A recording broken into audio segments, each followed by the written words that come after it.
Բարի երեկո հարգելի հետևորդներ, եթերում ABC լուրերի ամփոփիչ թողարկումն է, ես Սվետլանա Պետրոսյանն եմ։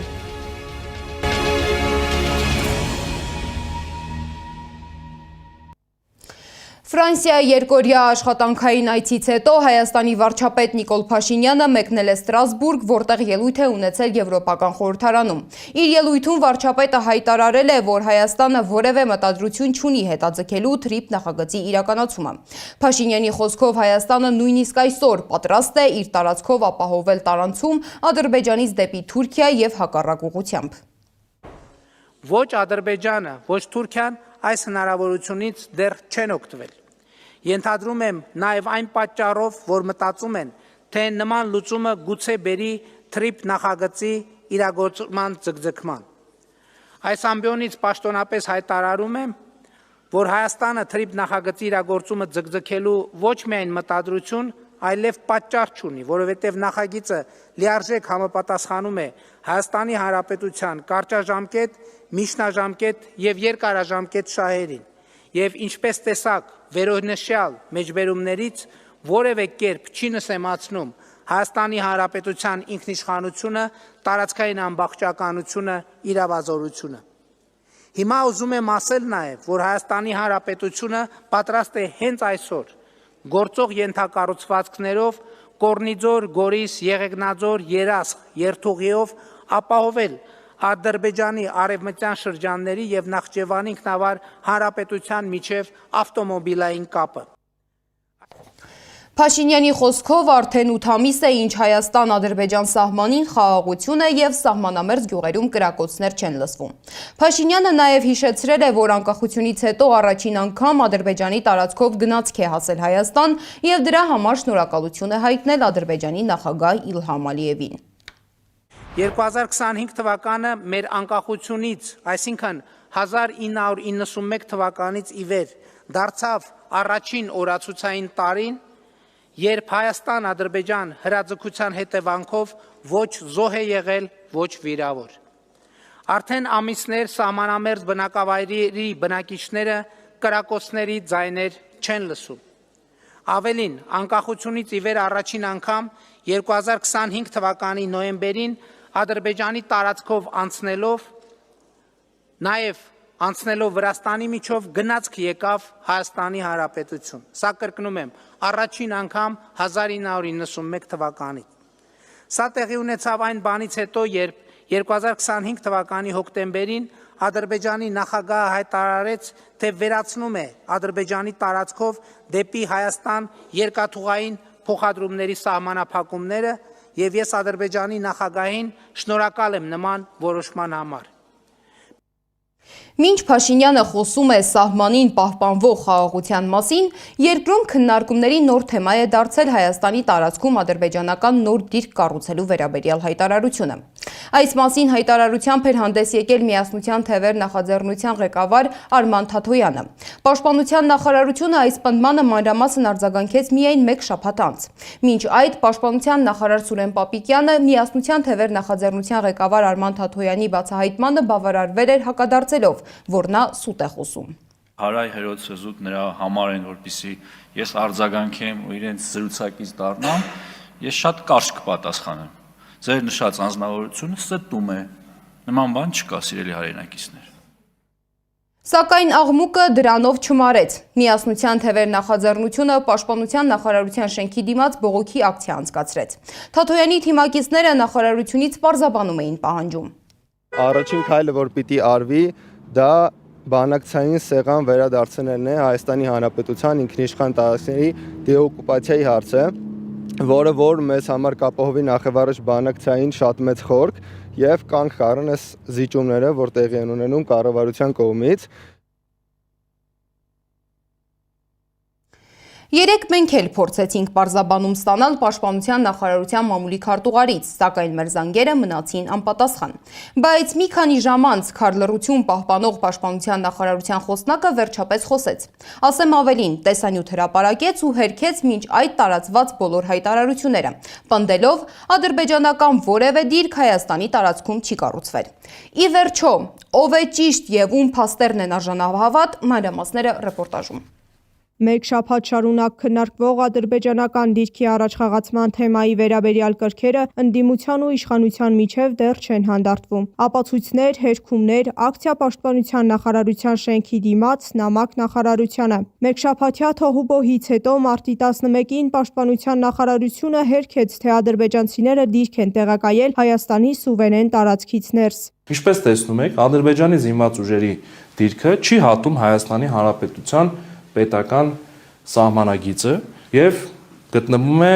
Ադրբեջանի Հանրապետության տարածքում։ 1975 թվականի քարտեզի վրա դեղին, կանաչ ու կապույտ գծանշումներ էին արել պաշտպանության նախարարությունում եւ այդ միջոցով համեմատել Google քարտեզի եւ իրենց համար հիմք ընդունվող տոպոգրաֆիկ քարտեզի վրա սահմանի շեղումները։ Վրայի սահմանագիծը ունի իրավական հիմք։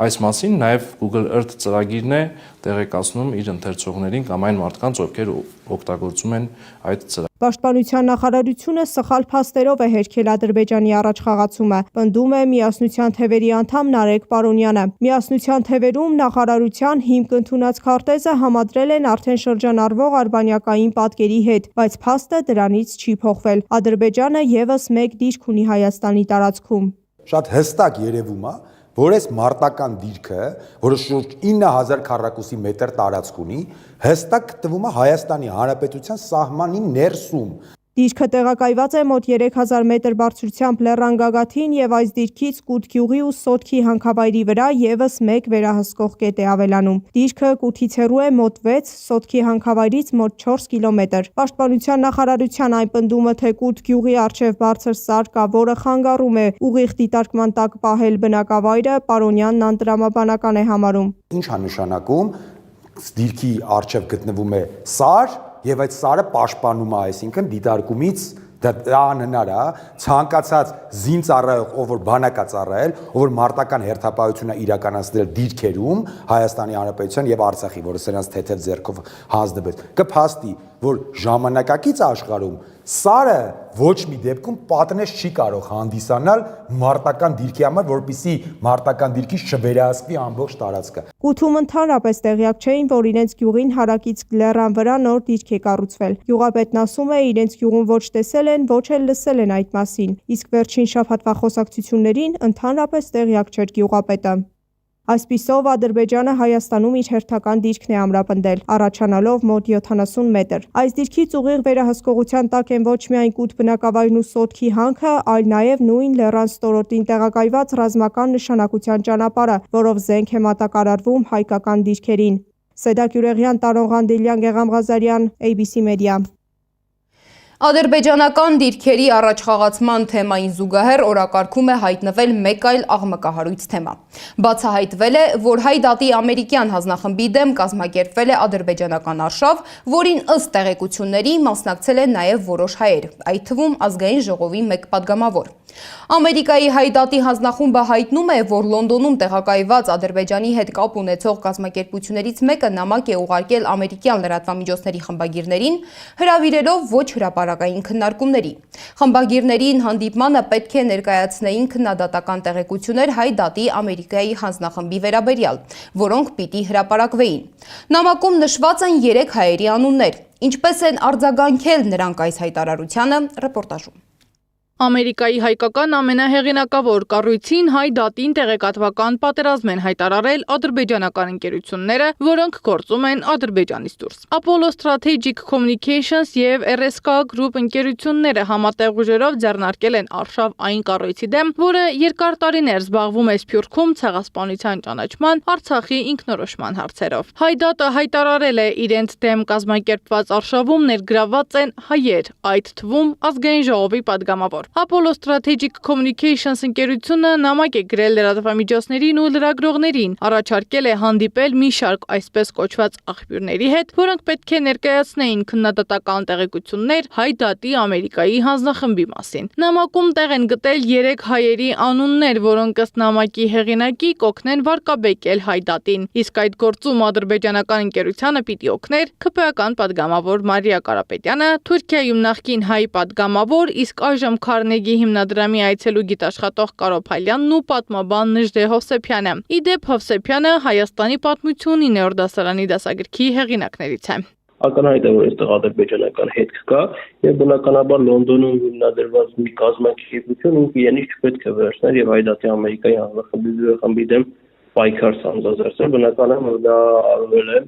որոշակի ֆինանսական փոխհատուցման դիմաց։ Ինչու են այս 3 անձանց անունները հայտնվել մի նամակում, որոնք ըստ հրապարակումների կապ ունեն ադրբեջանական շահերի սպասարկման հետ։ Օրինակ Կարո Փալյանն արձագանքելով տարածվող լուրերին հայտարարել է, որ իր անունը նամակում հայտնվել է առանց իր իմացության։ Լրագրողներին իմ անունից ուղարկել են հաղորդագրություններ Հայաստանի վերաբերյալ, որոնք ես չեմ լիազորել։ Պատմաբան Նժդե Հովսեփյանը եւս անդրադարձել է տարածվող լուրերին, նա եւս հերքել է իր մասնակցությունը Հայդատի դեմ իրականացվող արշավում։ Շատ հստակ հայտնում եմ, ինձ հետ նշված հարցով որևէ մեկը չի կապվել, որևէ խոսակցություն այդ թեմայով չեմ ունեցել։ Բացարձակապես ծանոթ չեմ ոչ տվյալ նամակին, ոչ հեղինակին, ոչ թեմատիկային եւ միայն այսօր Անկայի հայտարարությունից եմ իմացել այս թեմայի ու դրան իմ մասնակցության մասին։ Իրեն լուրջ կազմակերպություն համարող Անկան գտնվել է գերանպատասխանատու, որ առանց կոմունիկացնելու եւ ճշտելու պիտակավորել է մարդկանց, այս դեպքում կոնկրետ ինձ։ ABC մեդիան զրուցել է նաև ՔՊ-ական падգամավոր Մարիա Կարապետյանի հետ։ Падգամավորն առաջին անգամ նամակի մասին մեր զանգից տեղեկացավ։ Այս ամենի մասին առաջին անգամ լսեցի ձեզնից։ Ամբողջությամբ սուտ է։ Հայդատի հանձնախմբի մասին ոչինչ չեմ քննարկել ոչ մեկի հետ։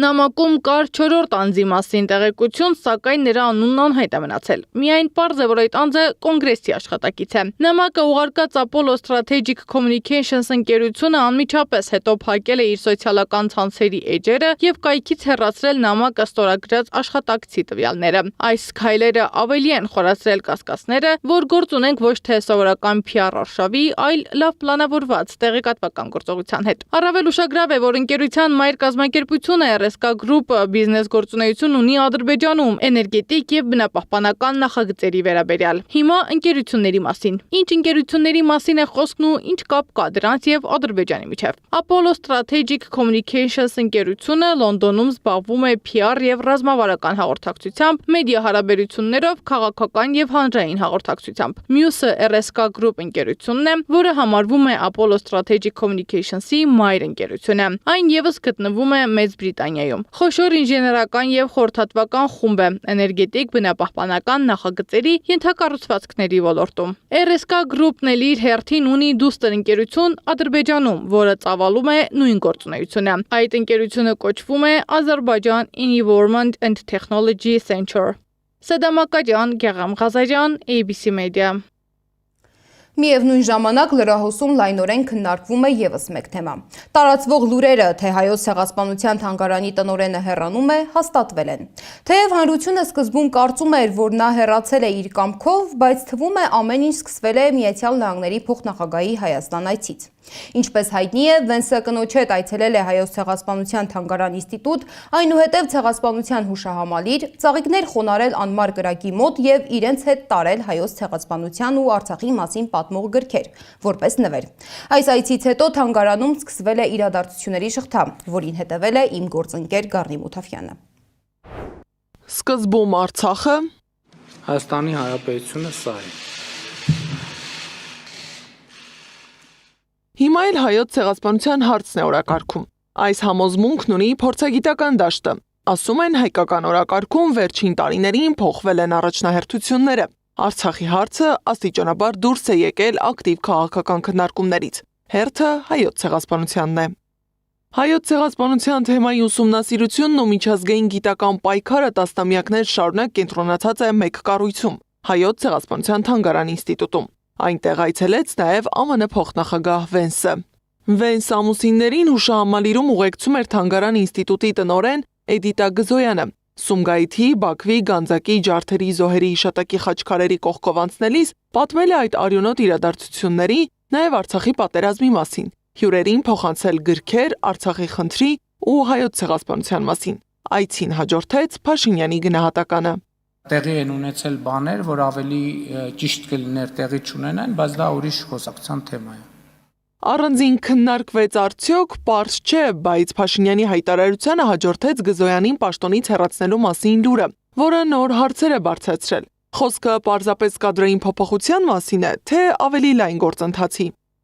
դա գրաքննություն չի, դա հակապետական, հակասահմանադրական գործողությունն է, որովհետև եթե մենք նկատենք, որ գործող սահմանադրությունը սա է, ներկա իշխանությունների գործունեությունը 3 բառով է բնութագրվում. անբարո, հակապետական, հակասահմանադրական։ Թանգարան ինստիտուտի նախկին աշխատակցի կարծիքով Գզոյանի տնօրինության 2 տարիները եղել են Թանգարան ինստիտուտի պատմության ամենաարդյունավետ տարիները բազմաթիվ ոլորտներում, գիտական հոդվածների աննախադեպ քանակ, միջազգային ու վարկանիշ ունեցող հանդեսներում։ Հայկ Մարտիրոսյանի խոսքով պատճառը պետք է այլ տեղում փնտրել։ Ըստ ամենայնի ճիշտ են պնդումները, որ նրանց հեռացնելու պատճառը Վենսի այցի ու տնօրենի իշխանության համար այդքան անցանկալի Արցախի թեմայի շուրջ զրույցն է։ Ավելին, վիդեոներից դատելով նա անգամ հանդգնություն էր ունեցել Վենսին ուղեկցելու Ադրբեջանում հայերի կոտորածները ոգեկոչող խաչքարերի մոտ ու պատմել դրանց մասին, գիրք նվիրել։ Անձամբ ես կարծում եմ, որ Վենսի այցը ուղղակի եղել է վերջին շտրիխը, քանի որ Էդիտան ի պատիվ իրեն միշտ բարձրաձայնել է Արցախի թեման, այդ ուղղությամբ մեծ ծավալի աշխատանք է իրականացրել։ Էդիտային ազատելու պատճառը վստահաբար հուշահամալիրի շինարարությունը չէ, ինչպես փորձում են ներկայացնել։ Որոշ մասնագետների կարծիքով էլ խնդիրը միայն կադրային չէ, նրանք մտահոգություն ունեն, որ նման որոշումները կարող են թուլացնել ինստիտուտը եւ մարգինալացնել ցեղասպանության թեման։ Հուշահամալիրը ներկայացնելիս տնօրենը համարձակվել էր խոսել Ադրբեջանի իշխանությունների կողմից հայերի նկատմամբ կոտորածների ու բռնությունների մասին, ներկայացրել դրանք ոգեկոչող խաչքարերը, ապա նաև Վենսին փոխանցել այդ ամենի մասին պատմող գիրքը։ Գզոյանի այդ քայլը ենթադրաբար չեն ներել Հայաստանի կառավարիչը եւ ԿԳՄՍ նախարարը։ Սա միայն Էդիտայի որպես իր երկիրը սիրող ու արժանապատվություն ունեցող հայ գիտնականի պատմություն չէ։ Այս պատմությունը նաև սեփական իրավունքներից ու հայրենիքից հրաժարվելու ու դրա հետ մեկտեղ Հայաստանում ակադեմիական անկախության, սպանության եւ գիտական մշակութային հաստատությունների խոցելիության մասին է։ Վարդանյանի խոսքով որոշումը կամայական են կայացրել, անտեսել են Հայոց ցեղասպանության Թանգարան ինստիտուտի աշխատակազմի կարծիքը, որը միասնականորեն դեմ է արտահայտվել դրան։ Ավելին, դրան կտրուկ դեմ են եղել հոգաբարձուների խորհրդի գիտական անդամները։ Որպես բողոքի նշան խորհուրդը լքել է նախագահ ֆրանսիահայ պատմաբան Ռայմոն Գևորգյանը, որին հետևել է նաև խորհրդի անդամներ Հարություն Մարությանը, Հրանուշ Խարատյանը եւ Ստեփան Աստուրյանը։ Իսկ նախկին տնօրեն Հայկ Դեմոյանի խոսքով կատարվողի վերաբերյալ պետք է հայտարարություն անի Էդիտա Գզոյանը։ Այս պահին բացակա օղակը շղթայի մեջ դա Էդիտա Գզոյանի բացատրությունն է, որովհետև լինելով այդ պաշտոնին նա ուղղակի պարտավոր է հանրային բաց ձևաչափով եւ օբյեկտիվորեն անի հայտարարություն, ինչն է դրդել իրեն կամ ով է դրդել իրեն, որպեսզի նա ներկայացնի հրաժարականի կամ հեռացման դիմում։ Հայոց ցեղասպանության ուսումնասիրությունը միայն պատմության հարց չէ, այն նաև ազգային հիշողության եւ միջազգային քաղաքականության մաս է։ Իսկ թե ինչ ազդեցություն կունենա այս որոշումը ինստիտուտի աշխատանքի վրա, բարձ կլինի առաջիկայում։ Գարի Մութաֆյան, Նոնա Գևորգյան, ABC Media։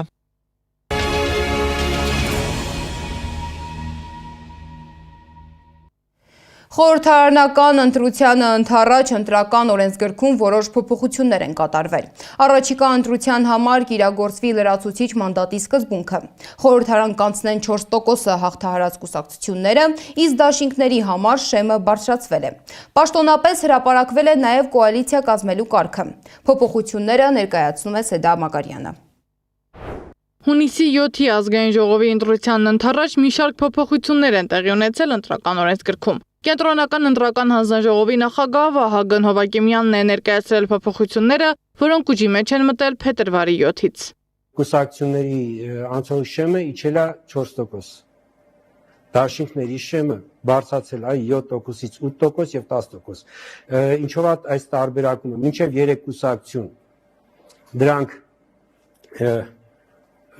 8% շեմի ներքո են, մինչև 3 կուսակցությունից բաղկացած դաշինքները 8% շեմի ներքո են ընկնում, 3 եւ ավել կուսակցությունից բաղկացած դաշինքները 10% շեմը պիտի հաղթահարեն անցողիկ շեմը։ Փոփոխվել է նաև գրավի չափը։ Կուսակցությունները նախկին 10 միլիոնի փոխարեն կվճարեն 7.5 միլիոն դրամ, դաշինքները 15 միլիոն դրամ։ Փոփոխվել է նաև կոալիցիա կազմելու սկզբունքը։ Նախկինում կոալիցիա կարելի էր կազմել առավելագույնը 3 քաղաքական ուժի միավորումից։ Նոր փոփոխությունը թույլ է տալիս 3-ից ավելի ուժերի միավորումը։ Այս արգելքը հանվել է եւ սահմանված, այսինքն նոր արդեն կարգավորումներով առաջի ժամկետում, այսինքն 9 օրյա ժամկետում կոալիցիա կազմելու իրավունքը տրվում է առավել ձայն ստացած քաղաքական ուժին, եթե այդ ժամկետում առավել ձայներ ստացած քաղաքական ուժը չի կարողանում կոալիցիա կազմել, դրանից հետո արդեն ժամանակ է տրվում մնացած քաղաքական ուժերին, այս միջազգային տերմինաբանությամբ ընդունված է ասել փոքրամասնության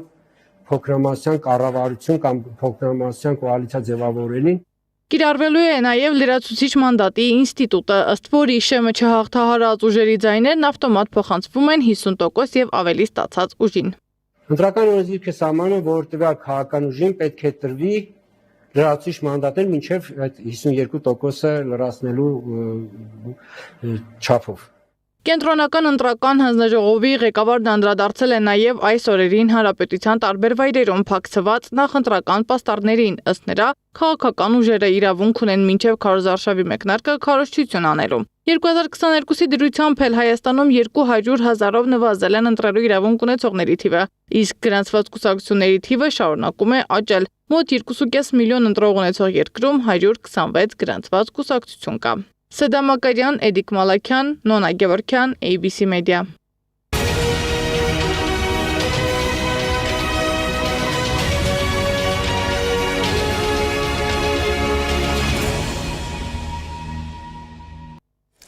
Իրանի մայրաքաղաք Թեհրանի հայկական Մաջիդիե թաղամասում հրթիռակոծվել է բնակելի շենք։ Բարեբախտաբար զոհեր չկան, բայց որոշ բնակիչներ հայտնվել են փլատակների տակ։ Մաջիդիեն Թեհրանի հին հայկական թաղամասերից մեկն է։ Այն հայտնի է իր ակտիվ կյանքով եւ զարգացած ենթակառուցվածքներով, որոնց ստեղծման ու զարգացման մեջ զգալի դերակատարություն են ունեցել իրանահայերը։ Իրանի նախագահ Մասուդ Փեզեշքյանը հայտարարել է, որ Իրանը կշարունակի հարվածել Մերձավոր Արևելքում Ամերիկայի Միացյալ Նահանգների ռազմաբազաներին, սակայն մտադրություն չունի հարվածել տարածաշրջանի այլ երկրների վրա։ Իրանի նախագահ Մասուդ Փեզեշքյանի որդին հայտարարել է, որ Իրանի նոր գերագույն առաջնորդ Այաթոլլա Մոջթաբա Խամենեին ողջ եւ առողջ է։ Ավելի վաղ միջազգային լրատվամիջոցները հայտնել էին, որ Մոջթաբա Խամենեին վիրավոր է։ Աշխարհում տեղի ունեցող մյուս իրադարձությունները ռեպորտաժում։ Իրանն առնվազն 6000-ամյա քաղաքակրթության ժառանգորդ է։ Պատմության ընթացքում ոչ մի տերություն երբեք չի կարողացել ջնջել այս պատմական անունը, ասել է Իրանի նախագահ Մասուդ Փեզեշքյանը։ Նա, ով Իրանը ոչնչացնելու պատրանք է տածում, ոչինչ չգիտի պատմության մասին։ Ագրեսորները եկել ու գնացել են, Իրանը մնացել է, ասել է Իրանի նախագահը։ Իրանցի ժողովուրդը չի վախենում ձեր դատարկ սպառնալիքներից։ Այս հայտարարությունն էլ արել է Իրանի ազգային անվտանգության բարձրագույն խորհրդի քարտուղար Ալի Լարիջանին ի պատասխան Թրամփի սպառնալիքների։ Ձեզնից շատ ավելի մեծ ուժեր չեն կարողացել վերացնել նրանց։ Ուստի զգույշ եղեք, կարող է անհետանաք հենց դուք, գրել է նա։ Ավելի վաղ Թրամփը սոցցանցում գրել էր, որ եթե Իրանը որևէ քայլ ձեռնարկի, որը կկանգնեցնի նավթի հոսքը Հորմուզի նեղուցում, Միացյալ Նահանգների կողմից կստանա 20 անգամ ավելի ուժեղ հարված, քան ստացել է մինչ այժմ։ Եթե Վաշինգտոնը 3 օր ուշ սկսեր Իրանի դեմ ռազմական գործողությունները, Իրանն առաջինը կհարված էր։ Fox News-ին տված հարցազրույցում ասել է Միացյալ Նահանգների նախագահ Դոնալդ Թրամփը։ Ինչ վերաբերում է Իրանի նոր գերագույն հոգևոր առաջնորդ Մոջթաբա Խամենեիին, նա ասել է. «Ես չեմ կարծում, թե նա կկարողանա հանգիստ ապրել»։ Իրանի գլխավոր քաղաքական նպատակն Իսրայել պետության վերացումն է, եւ դա չի կարող անտեսվել հատկապես Գերմանիայի կառավարության կողմից, հայտարարել է Գերմանիայի արտգործնախարար Յոհան Վադեֆուլը։ Իրանի հատուկ ծառայությունները ձերբակալել են 30 մարդու Իսրայելի եւ Միացյալ Նահանգների օգտին լրտեսություն անելու կասկածանքով։ Իսրայելը սպիտակ ֆոսֆոր է օգտագործում Լիբանանին ուղղված հարվածների ժամանակ, հայտարարել են մարդու իրավունքների պաշտպանները։ Human Rights Watch-ն ընդգծել է, որ նյութը կարող է մահվան կամ լուրջ վնասվածքների պատճառ դառնալ։ Նավթի ու գազի գների աճը ժամանակավոր է եւ Իրանի դեմ գործողությունը կհանգեցնի գազի գների անկման երկարաժամկետ հեռանկարում, ասել է Սպիտակ տան խոսնակ Քերոլայն Լևիթը։ Մինչ այդ աշխարհում վառելիքի գների արագ աճի պատճառով Վիետնամի մայրաքաղաք Հանոյի բազմաթիվ բենզալցակայաններում երկար հերթեր են գոյացել։ Իլոն Մասկը կրկին գլխավորել է Forbes-ի աշխարհի ամենահարուստ մարդկանց ցուցակը։ Նրա կարողությունը գնահատվում է $839 միլիարդ, ինչը կրկնակի գերազանցում է նախորդ տարվա $342 միլիարդ ցուցանիշը։ Եվ վերջում Բաշկիրիայում մարտ ամսին արձանագրվել է -48 աստիճան ցուրտ։ Զարա Սարգսյան, Նոնա Գևորգյան, ABC Media։ Այս ժամի համար նախատեսել էինք այսքանը, շարունակեք հետևել մեզ YouTube-ում, Facebook-ում, Telegram-ում, WhatsApp-ում, Instagram-ում ու TikTok-ում կամ այցելեք մեր պաշտոնական կայք 3w.abcmedia.am։ Շնորհակալություն, որ մեզ հետ էիք, մնացեք խաղաղությամբ, բարի գիշեր։